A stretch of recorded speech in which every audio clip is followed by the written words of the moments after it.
Jackson Crawford.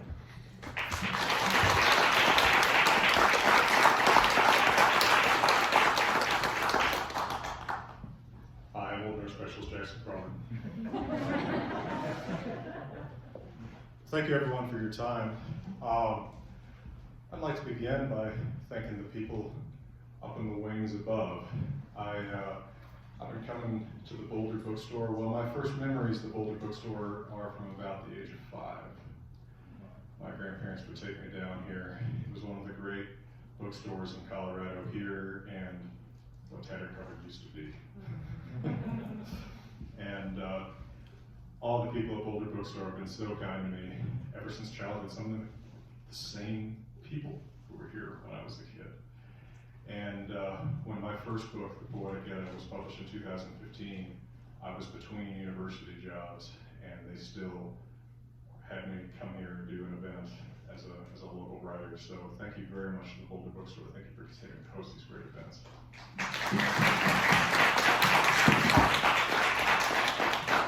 How do I clap without getting feedback? And then also thank you to Hackett Publishing Company. We have 3 representatives right now from Hackett Publishing. I have never met any of them before yesterday in person, but we have worked so well together for 10 years. They've made such a difference in my life, allowing me to begin this path of being a public educator and reaching all the people who are so interested in the subject, and a subject that it's hard to find good information about. So thank you, Hackett.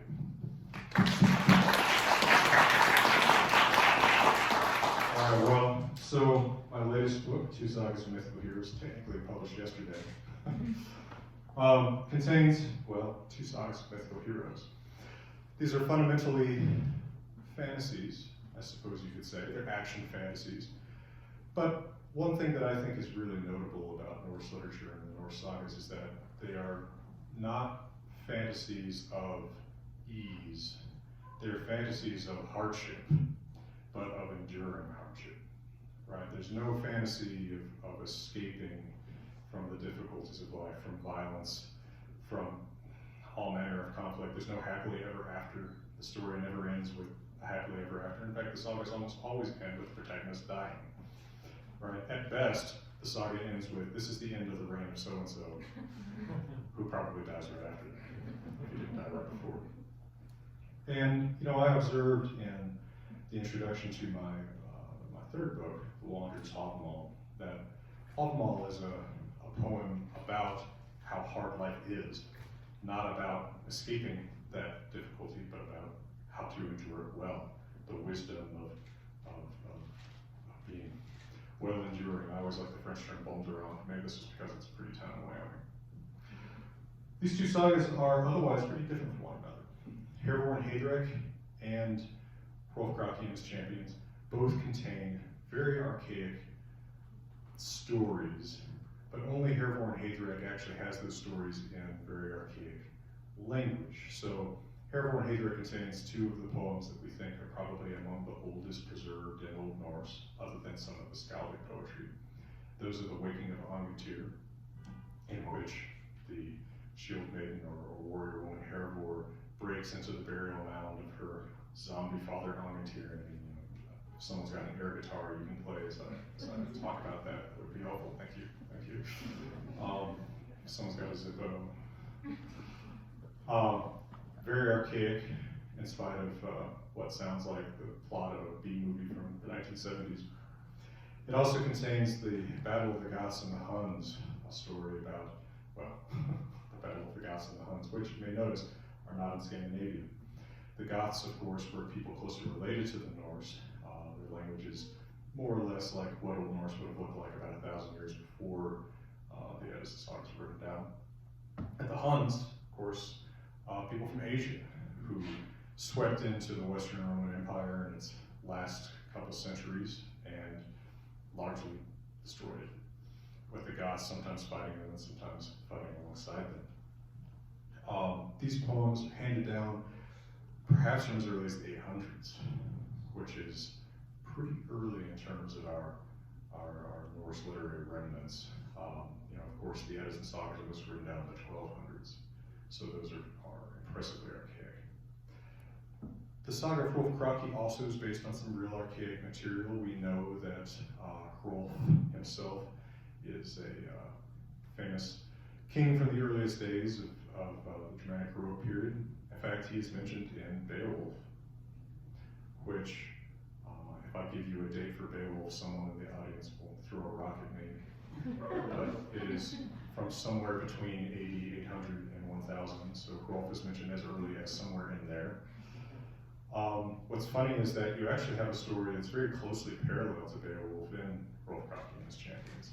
We have a hero who comes down from Geatland, right, to use the old English term, to Denmark, to a hall that is haunted by a monster, and who defeats the monster and goes on to be a great champion in Denmark. And that, of course, is Bjarki, or both our little bear, to use the translation of his name, which is pretty fun, actually. But Worldcrafters Champions doesn't contain really very much poetry at all, so it's stylistically very different from Airborne Hatred, and it also is incredibly different in the way that it presents women.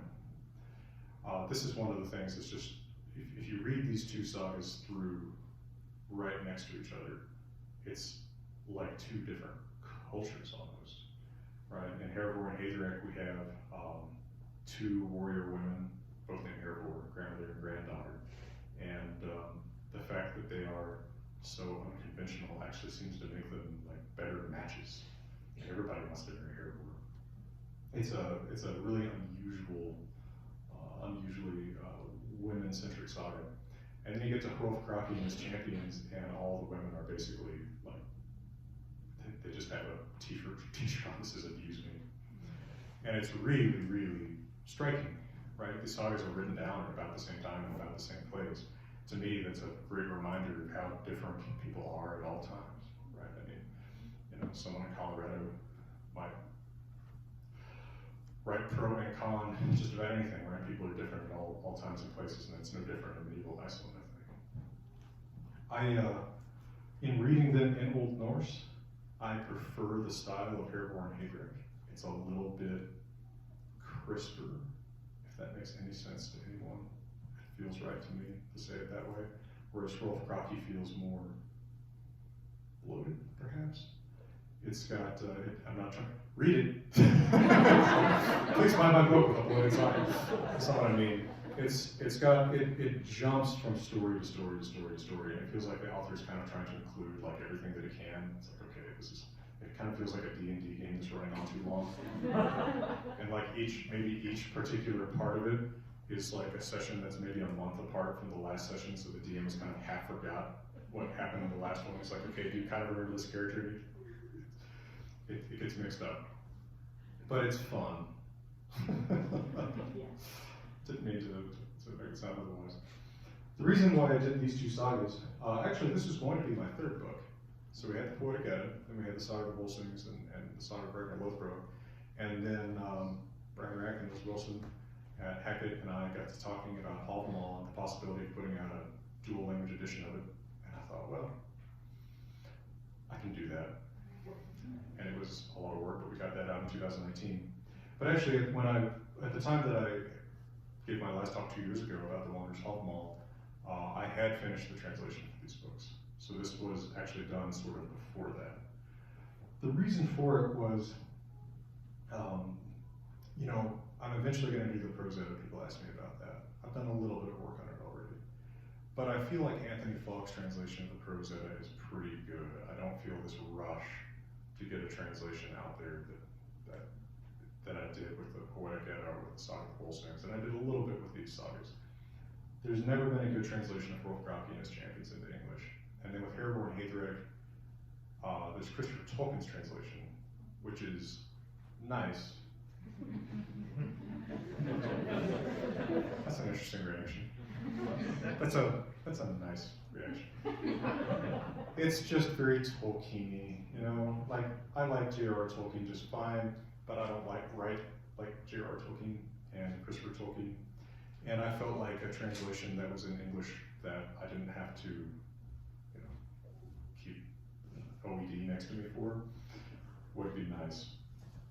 And then these two sagas kind of naturally seem to suggest one another to me as companions, not because they actually flow into one another like Volsungs and Ragnar. Ragnar is basically a sequel to Volsungs, but because of the very archaic storylines there, and of course, hanging over everything, the participation of the god Odin. Right? Odin is always in the background of these stories. He comes up in Airborne Saga, particularly in the guise of Gestunblindi, who delivers, engages in a riddle contest with King Hatred, which is pretty memorable. I love some of these riddles, which is another way of saying I hate them. I'll read you a few. Maybe you're a bad audience for this because you might have read these and know the answers, but if you haven't, I want you to guess them. And then, of course, he comes up in Rolf Saga because he actually kind of tests the champions of King Rolf. Right? King Rolf and his champions had ridden from Denmark into Sweden, which used to be you could do, because, of course, Denmark used to own Skåne, the furthest south part of Sweden now. There was a land border between the countries. Well, they've ridden into Sweden and they're going to confront his old enemy, King Avils of Sweden. And along the way, they stop at the home of a farmer who is, suspiciously one-eyed and dressed in gray, with a leathern hat, and he's one-eyed, you know how it goes. And what's the first test? The first test is, I think, it's the big fire. He has them sleep around a big fire, and all of them, or half of them, move their sleeping bags further away from the fire to get away from the heat. And in the morning he says, King Rolf, you gotta get rid of those men. If they can't take the heat of this fire, they can't take the torments that are waiting for them in Sweden. So King Rolf sends half of his army away. And then the next night, there's another mysterious one-eyed farmer. And this time, the half of the men get thirsty in the middle of the night, and they go to a big keg of mead and they drink that. And so the farmer the next morning says, "We'll send those men away if they can't take this kind of thirst, and they can't endure what's waiting for them in Sweden." And then finally, the third one is cold. It's very cold outside where he has them camped, but there's a nice fire they can go to for warmth. And so all of the men except the 12 champions go to the fire in the night, but the 12 champions just sit there in the cold, right? Again, the virtue of enduring. You have told them kind of it's probably supposed to be a slightly humorous way. And in the morning, the farmer says, "You should go to Sweden and conquer with just these 12 champions." And King Rolf does, and does, spoiler alert, succeed against his enemy, King Avils in Sweden. I think this is great because it's the earliest example that I know of in literature of what TV Tropes calls the law of conservation of ninjutsu. It's the same thing as like in those 1980s movies where if you're fighting 30 ninjas, you're going to beat all of them, but the one last ninja, that's the 20-minute climactic fight with like the burning bridge, and everybody's going to be swinging around. Yeah, it's a fantastic early example. It works. Probably my favorite part of that fight actually is that there's a bird that participates. Right. I love King Rolf's hawk, named Hobro, meaning high pants. So if you've ever looked at like a sharp-shinned hawk that has the kind of like pantaloons, right? That's what I pictured. And of course, one of my very favorite scenes, actually, I'll just read this to you. How about that? Seems like fun. This was my very favorite thing to translate in this story because I got to do a bird action scene. And anyone who knows me knows that bird action scenes are probably my favorite thing. Hold on, I'm going to find it. Believe it or not, I've not memorized the page numbers. The Yelp review for this talk is going down.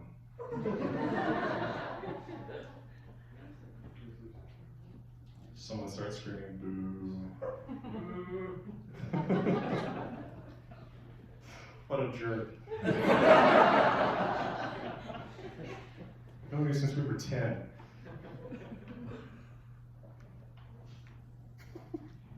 I look like an idiot. Where's the scene? Well, I hadn't planned this out. Chapter 44? Thank you. Page 121? Yes. Thank you. All right, it's chapter 44 of the Saga of Worldcrafters Champions. Now they all made the decision together to leap at one corner of the roof with such explosive force that it was foolhardy, and at last the walls of the burning house burst asunder before them, and King Hrolf and his comrades made their escape. By this point, the streets were crowded all around with armored men, and now began the most desperate kind of battle. King Hrolf and his comrades went forward with hate in their hearts. Where they stepped, it was as though the field of enemy bodies had been plowed under. There was no man among their enemies so proud or so noble that he was not made to cower in his apprehension of their sword blows. Down into this storm of battle flew King Hrolf's hawk, Holbrook, launching from a windowsill on the tower to settle on King Hrolf's shoulders peacefully, as though the hawk had all but the assurance of victory. Holdvar said, "That hawk acts like he's pulled off something heroic himself." Little did they know that just then one of the Swedes had rushed to his own king's hawk tower and found, to his bewilderment, that King Hrolf's hawk had flown away and all of King Odin's hawks were slain. So, you know, while the men are fighting, the hawks like, gotta take care of those Swedish hawks. By the way, here's a deep cut in the Poetic Edda, in Grimnismal, toward the end of Odin's kind of rapturous trance where he's talking about all the different worlds. He has a stanza where he talks about the best of everything. He says Odin is the best god. Sleipnir is the best horse, Yggdrasil's the best tree, Holbrook is the best hawk. So there's a deep cut reference to King Hrolf's saga right there in the Poetic Edda. I think that's pretty great. Like I said, I love a bird action scene. Well, while we're on a little bit of reading, I won't do this entire thing, but let me give you a little bit of from Herbor's saga. The shield maiden, or warrior woman Herbor, encountering her zombie father. And if someone wants to provide air guitar, maybe someone could be air guitar, someone could be air bass. I'll be air vocals. All right. Now, this is from chapter 4 of the Saga Herbor Hater. Now, the next thing Herbor saw out on the island was the great fire burning, and she went that way and feared nothing, though all the graves were in her path. She waded forward into these fires as though into darkness, until she came to the grave of the berserkers. Then she said, "Wake up, Angantyr." That's your father. Herbor wakes the only daughter born to you in Swallow. "Give me from your grave your sharp ash blade, the one that dwarves made for Sigurðan. Hervar, Hjorvar, Hrani, Angantyr, I awake you all under these tree roots, with helmet and armor and sharp sword, with shield and harness and reddened spear. The sons of Arngrim are much reduced, those cruel kinsmen are nearly dust now, while none of the sons of Oivora will speak with me in Munarvar. Hervar, Hjorvar, Hrani, Angantyr, may you all feel as though your ribs had ants between them as you rot in your grave, unless you give me that sword that Dwalin made. It doesn't befit ghosts to bear a fine weapon." A little bit from that encounter. And then, of course, her father, it kind of turns into a little bit of a rock opera, right? Because the zombie dad comes up and says, "You can't have the sword," and she says, "Give me the sword," and he says, "It is hers." It goes on like that. It's pretty great, actually. I enjoy it. Notice also there one thing that I think is pretty noticeable in all of the sagas and myths, how physical the afterlife is, right? She's not talking to their spirits, she's talking to their bodies, right? May your ribs feel ants between them. It's really noticeable how they never talk about the spirit going to Valhalla, the spirit going to hell. It's the person. And it seems in this case, especially in this very archaic poetry, that hell is the grave. There's one stanza where he, hold on, maybe it's this. I'm sure I can find this fast. I've stared at this a lot. I'm trying to think of how to put this well. Geraldine, you gonna boo at me again?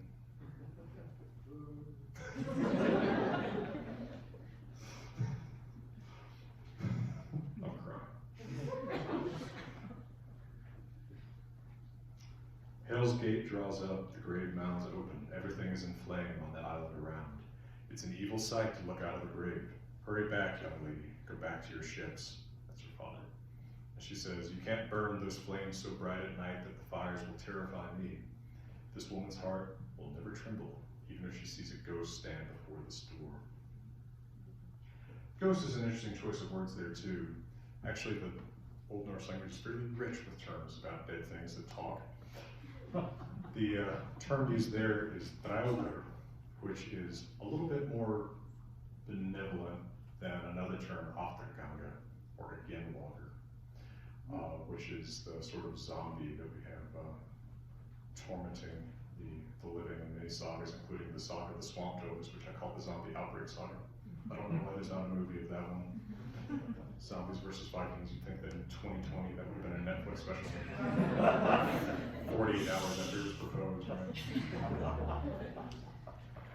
Well, I'm not here just to jaw at you. I would love to take your questions, remarks, criticisms, complaints, manifest. Actually, don't give me manifestos.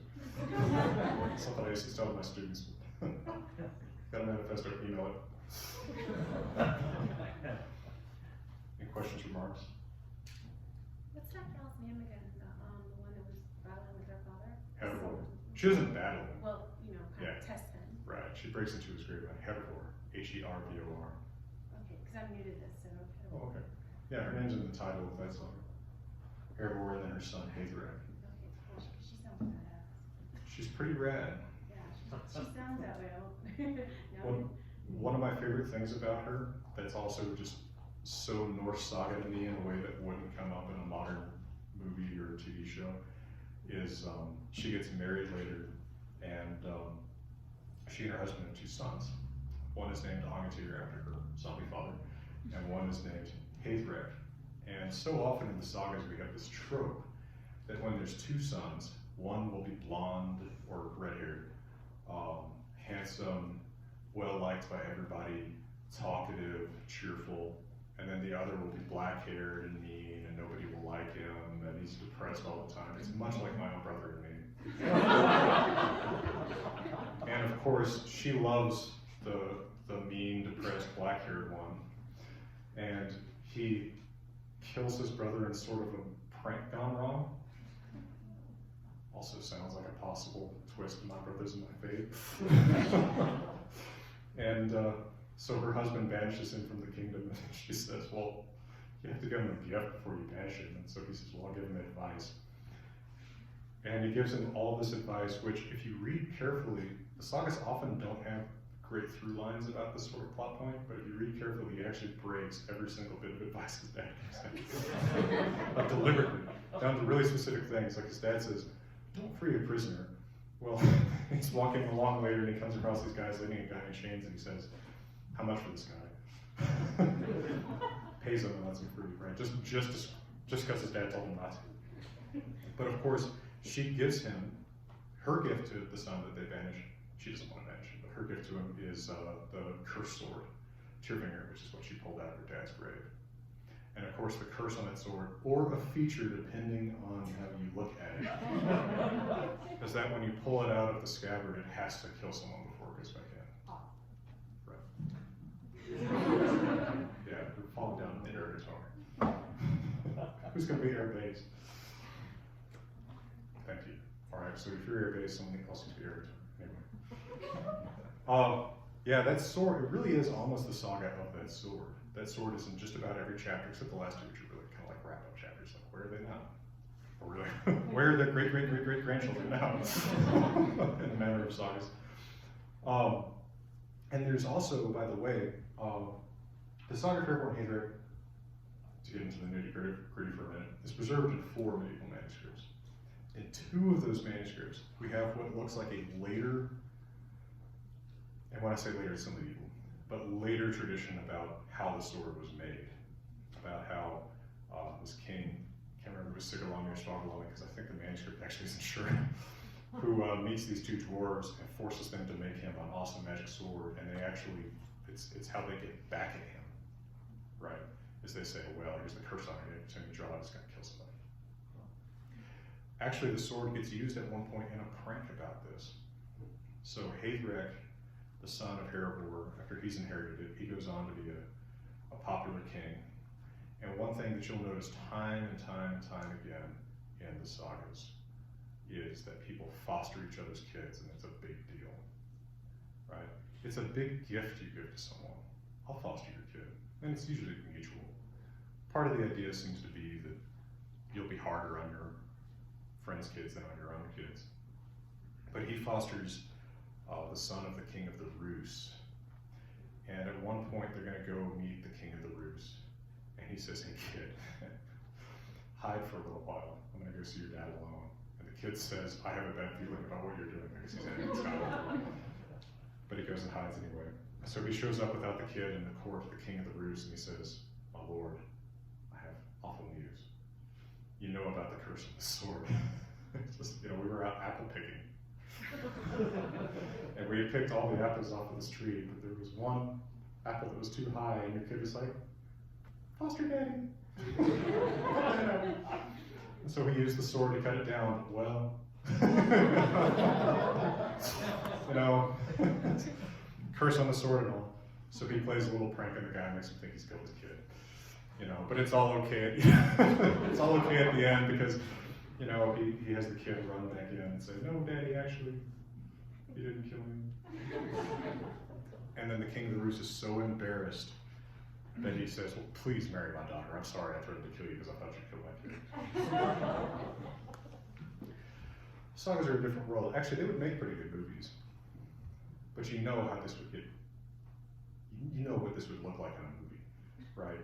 It would turn into like some mecha dragon thing comes down out of the tree and actually kills the kid. Michael Bay's Saga of Airborne. James Cameron. Right. At least it'll be better than George Lucas's Saga of Airborne Hatred. I have a bad feeling about this. I don't like sand. I feel perfectly entitled to make fun of George Lucas because he sent me an angry letter once.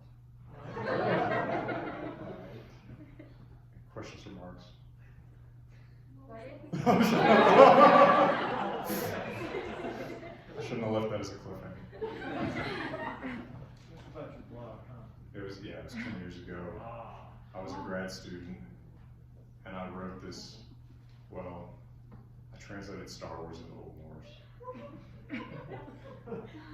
If you like sagas, I won't say it's worth reading, but it's able to be read. You just have to Google Star Wars Old Norse. But actually, it's available in English too. So what I did is I turned it into a saga, right? It's actually set in the North Atlantic in medieval times, right? And Jedi are a family instead of like an master-apprentice thing, because it's not really a thing about society. It's pretty great. My favorite part of it is that Vader actually kills Luke. Spoiler alert. Makes more sense in a Norse context, right? Tragic stories. Also meant I could knock off Hildebrand's lead. It's actually the entire reason I did that. Questions, remarks, Kristen's complaints, air guitar solos. Thank you. As a translator, was there any terms of phrase or jargon, slang words that gave you a little trouble to figure out how to put into English? The Saga of Rolf Kraki is in pretty late Old Norse. I would even call it early modern Icelandic. And one funny thing about early modern Icelandic is that apparently from like the 1500s to the 1700s in Iceland, tug of war was the Super Bowl. And so early modern Icelandic, it's a weird, awkward phrase, but it's the appropriate phrase. It's just like all tug of war idioms. And so there's a ton of tug of war idioms in Saga of Rolf Kraki. And it doesn't always make that much sense unless you're thinking about a tug of war idiom, unless you're thinking about it as tug of war. So I oftentimes, I remember specifically the phrase, they had a rough rope to hold on to, comes up, I don't know how often we talk about ropes in this kind of idiom in English. So I'm pretty sure for the most part, I actually just made that something like, they had a difficult task ahead of them. But sometimes I feel I will hesitate over that kind of thing. I try to be as close to the original wording as I can be while not having to insert endnotes. Right.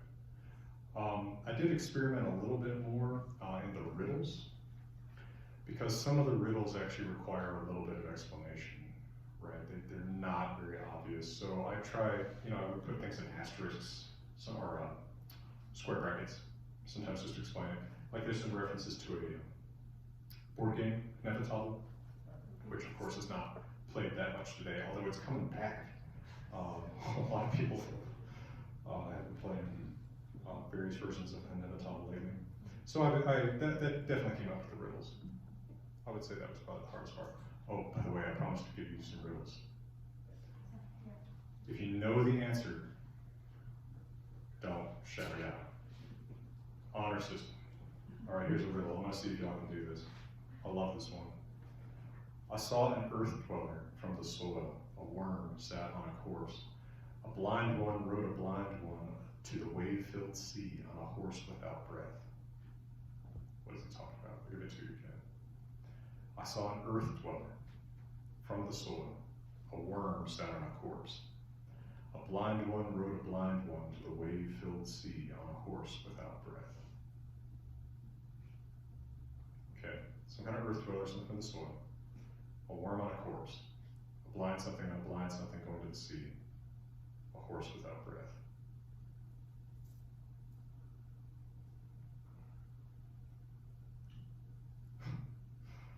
All right.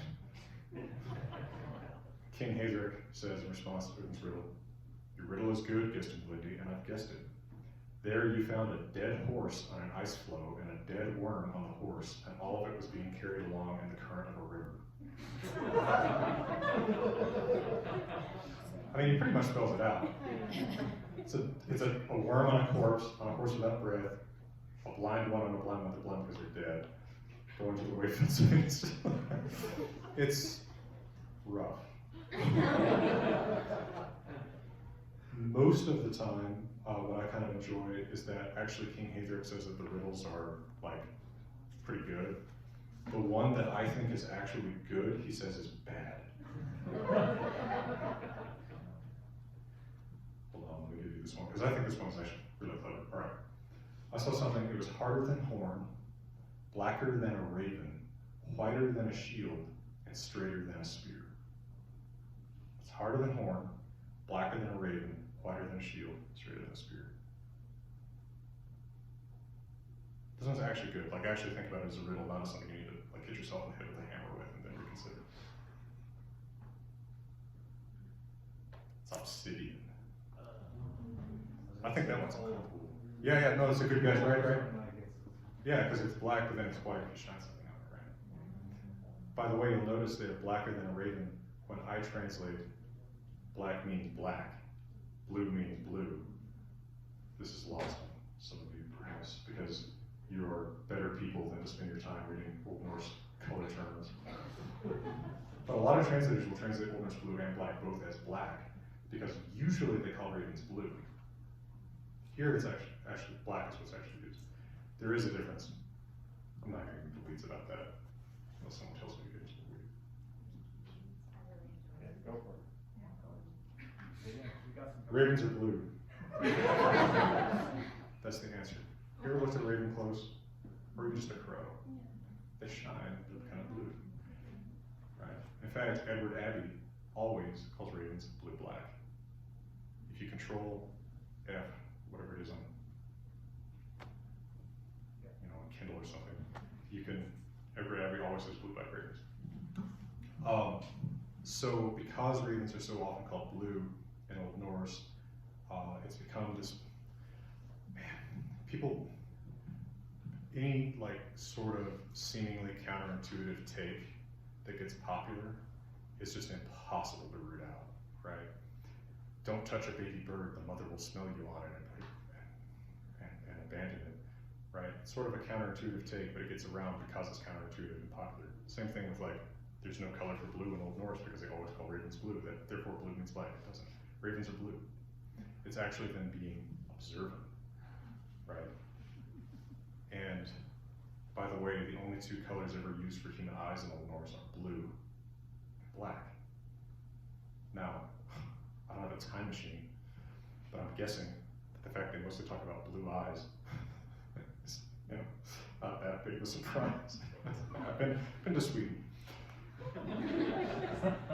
But yeah, I wrote my dissertation on Old Norse color terms, and if you want to talk about that or any of the other 10 worst of my decisions in my life, I'm happy to. Well, I've already hit 2 today, because I talked about Star Wars.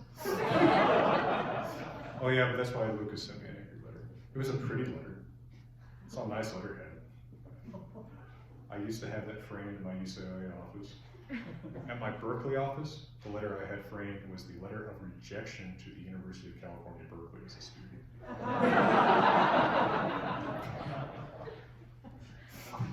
That was a fun one. Yeah. Yeah. Cali girl, so. Well, hey, if you didn't want me as a student. I guess we do. But as faculty, that was But okay. Berkeley? Yeah. Yeah, you know, the students are, oh wait, there is a Cal student here. The great students. So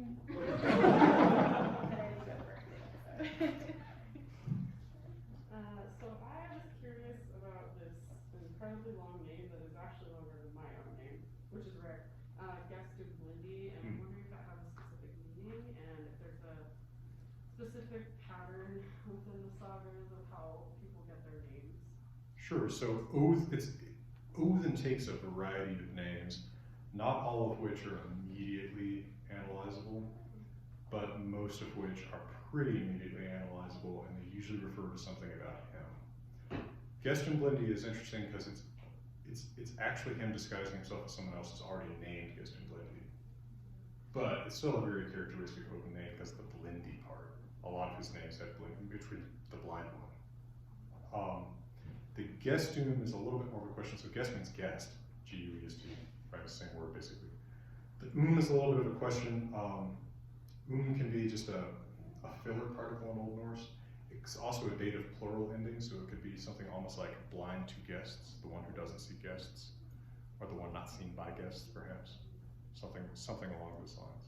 But the Blindi definitely gives it away as an Odin name. He's also called Herr Blindi, the army blinder, and Hell Blindi, the hell blinded in death, perhaps, something like that. Yeah, Odin has a variety of names. If you want to see most of them, read Grimnes Mon, the Poetic Edda, the last 9 stanzas. Gives most of them, but not all of them. My favorite is that he says gelding and father in the same line. I'm not sure, but I think I know which order those are going. You had mentioned dwarves and zombies, and as a hobby, I like to look at the history of all the monster lore. I came across a book edited by Tom Shippey called The Shadow Walkers, I believe it is, where they're discussing, we say here in the States, Jacob Grimm, and how he was writing like a history of monsters, I believe. Do you have any opinion on Grimm's work? He was doing that. Grimm is from, what, 170 years ago-ish? Jacob Wilhelm Grimm? Sounds good to me. That's about right, I think. Jacob Grimm was a great linguist. Grimm's Law is one of the most fantastic revolutions in historical linguistics that's ever occurred. It's well known to all 10 of us. As a folklorist, I feel like very often Grimm pushes things way too far, especially when he's talking about the Norse gods. He's sort of the beginning of this hobby that the internet has about taking every single name that there's even 3 words written about and spinning a whole story about it.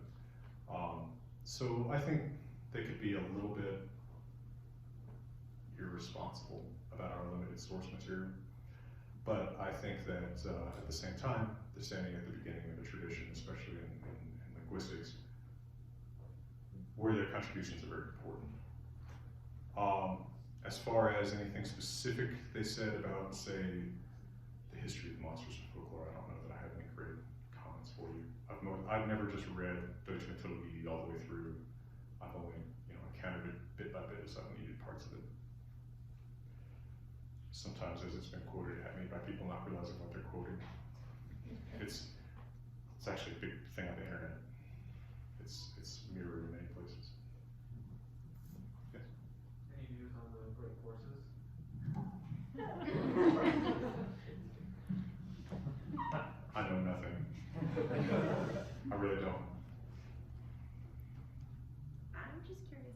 my nephew is the one who asked me to come here and listening to, and I'm really, really intrigued. What got you to delve into something so not common, I guess? You know, I mean, when you were younger, did you already, and then you just kind of evolved, or? Sure. I know it's such a cheesy question, sorry. No, it's all right. I'm thinking about whether the short, the medium, or the long version of this is right. I'll go medium. I was a big dinosaur kid, loved dinosaurs, and in 7th grade I got to take a class called Exploratory Languages, which is really fun. We spent 6 weeks doing different languages. This was a public school too. It's a good public school, I guess. And so I got exposed to Latin, and I thought it was great because the dinosaur names were Latin. But then I saw and heard Spanish all around me, and it was obvious there was some connection there. And somewhere I figured out, this is before the internet, I probably figured out from Encyclopedia Britannica, the set that I've still got, that Spanish came from Latin, right? It's a later evolution of Latin. And I got really fascinated by language change. And so actually what I pursued academically was historical linguistics. My master's is in historical linguistics, how language changes over time.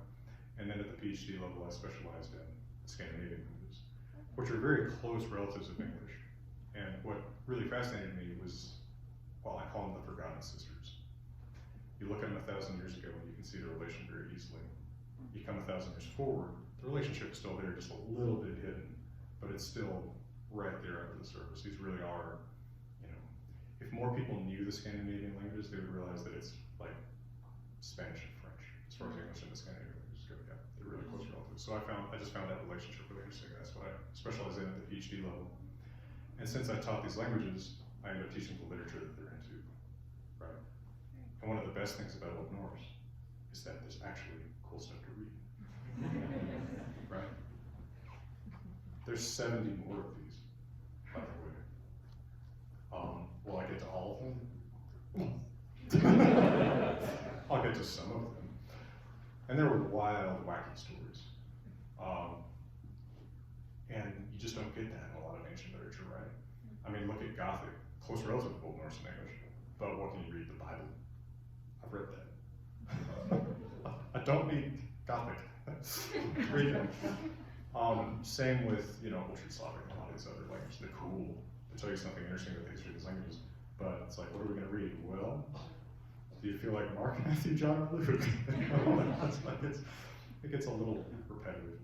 But with Old Norse, you know, you finish reading all of the sagas and you can start right back up because you've forgotten all those zany things that happened. You know, how about the guy with the cybernetic sword hand? You know, that the dwarf makes him because he gives his kid a ring. You know, how about the woman and her zombie father that she takes the cursed sword from? Right. Or in the saga Worldcrafters Champions, one of the weirdest things is the woman and the bear who have 3 kids. One of them is half moose.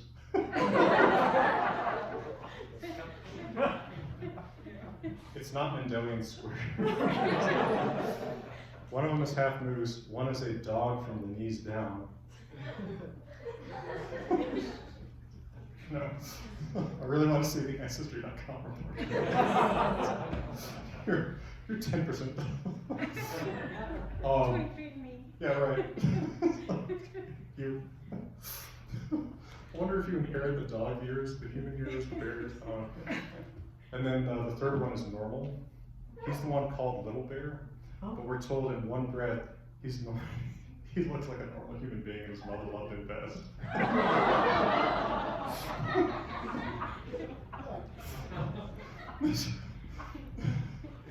You know, it's also like my own siblings. I think I'm the half moose. What's never explained, by the way, and this is one of the great things about the Norse myths and sagas, people are always asking me stuff like, so is he like a centaur with 4 moose legs? Or a satyr with 2 moose legs? They never explain it, I don't know. Can he wear pants? I don't know. Would you?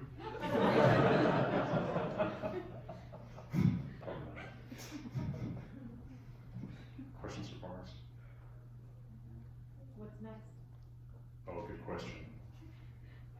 you think?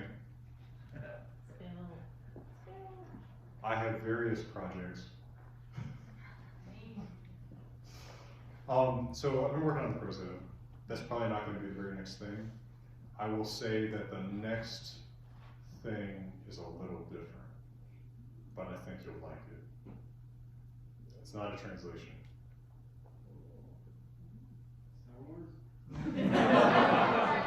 That was what the letter was about. It said you can never make a cent off of this. And I said, I'm a grad student in Scandinavian studies. I'm never going to make a cent. Period. What are we talking about? None of you work for Louis Or so was that actually, then you take off the mask and it's So I'm actually just kind of getting introduced to this for her. So you're kind of like just one of a handful of people that's really trying to just translate as best you can into the English language, and like that hasn't really been done for most of the sagas. Well, it's more like the translation philosophy has been very different from mine. You look at most translations of the Eddas or mythical sources or the Sagas, and they are done in deliberately archaic English, right? It'll be the copyright date will be 2005, and it will be, thou art, right? And belike and fair maids and all these things. My problem with that is that, well, I like Shakespeare, but Shakespeare sounded contemporary in 1604, right? There's nothing wrong with English today. Not to mention, I've been teaching this stuff since 2007, and back in the days when I assigned translations like that to my students, I had to spend the entire class explaining the translation to them, right? So actually, my translations began as just handouts for my classes, right? So I would just translate a particularly important poem or passage from the saga or something like that into more contemporary English for my students to have access to that. Are you telling me it's time? No, I'm good. I'm good. Take another question. Do you think that knowing Old Norse has had any kind of translatability to being able to read? I'm thinking like Chaucer, like Middle English, which a lot of us could read if we thought really hard about it, but you have to like maybe think less hard about it when you're trying to read Middle English off the page, or does it not happen like that? I'm not exactly clear what you're saying. So I've had that remark frequently. So basically, like if you have practice in a language, I'm wondering because Old Norse you're saying is like a forgotten sister to Old English. Does your conversance with because you are conversant in Old Norse, does that make it easier for you to also understand more archaic forms of English? Oh, yeah, absolutely. Okay. Old Norse and Old English bounce off each other real easily. In fact, I learned Old English first. I mentioned I've been coming to Boulder Bookstore all my life, and I mentioned tattered cover back then, it was cool. When I was 14, I was at tattered cover with my grandma, and I was going through just those piles they used to have. It's just like, what's in here? And I found an Old English grammar, and that's actually where I started to learn Old English. And it was when I was in college that I emailed.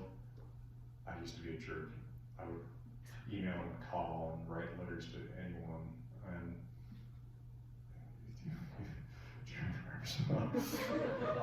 I emailed the professor at UCLA and I said, I want to learn all the languages. Here's the ones I've done. What should I do next? He said, well, you did Old English, just do Old Norse. And so I did. I said, oh, this is really cool. It's actually really similar. I'll tell you how similar they are. There's kind of a trope that Icelandic has not changed since the Old Norse period. It's not really true. Icelandic has changed like any other language, but it's very conservative. So in fact, the structure's pretty similar. When I was in Iceland in 2007, I remember having a conversation that I'm kind of planning for in my head a little bit. Like, what's Icelandic for receive? And I couldn't remember it, but I can remember the Old English word. And I thought, okay, that goes back to Polish name, which would come out in Old Norse as this, so I guess it'd be modern Icelandic, and then I said it, and it was correct. Like, that's what $40,000 a student loan debt is. Got me. This guy at the flea market in Iceland didn't have to switch to English. Really rubbed the apple in the jacket. How's our time? You gotta take one more question? One more? You know, you talk about how you made the translations for your students, and you talk about on the internet a lot about how you want to make the information accessible, the ivory tower and such. I just want you to know that I teach at an alternative high school. It's like the last chance for a lot of students, you know, to get their diploma. Sure. And I bought a class set of the Poetic Edda translation. It's become the favorite class at that school. They call it the Vikings class. they all come and they love it so much. So thank you for making that accessible. Well, thank you. Gratified to hear that.